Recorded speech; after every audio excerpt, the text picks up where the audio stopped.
সরকারি আবাসনের সরকারি কর্মীদের দেখা নেই, অনেকে থেকে গিয়েছেন অবসরের পরেও।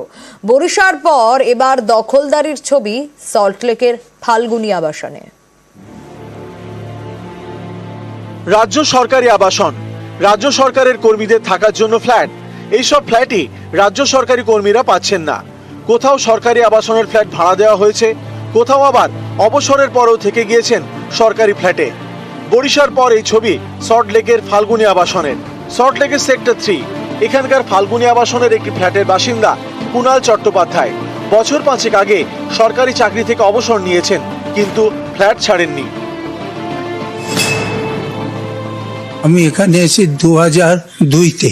এগুলো প্র্যাকটিক্যালি সরকারকে কিছুটা কনসিডার চোখে দেখতে হয়। 60 থেকে 70% লোক যাদের হয়তো কলকাতার বাইরে নিজেদের সব বাড়ি আছে, আর কিছু ব্যক্তি আছে যারা চেষ্টা করে আসলে তো করতে পারেনি। এবার সে তার ফ্যামিলিটা নিয়ে তাহলে উঠবে কোথায়? তাতেও আমি বলেছি হয়ে এসছে, আর একটু অপেক্ষা।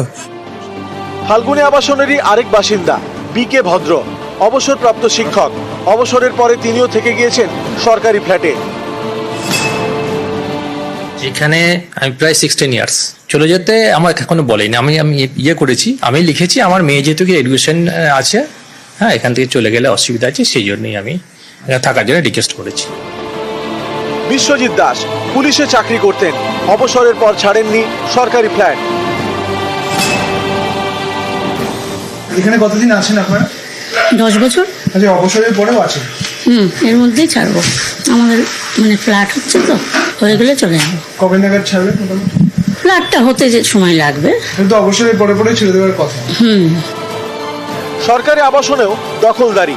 পশ্চিম বর্ধমানের এমনই এক সরকারি আবাসন বেসরকারি হাতে তুলে দেওয়া হয়েছে। এই নিয়ে মামলা হয়েছে হাইকোর্টে। বৃহস্পতিবার সেই মামলার শুনানিতে হাইকোর্টের কর্মীদের সমস্যা প্রসঙ্গে উঠে আসে। ক্ষোভ প্রকাশ করে প্রধান বিচারপতির বেঞ্চ।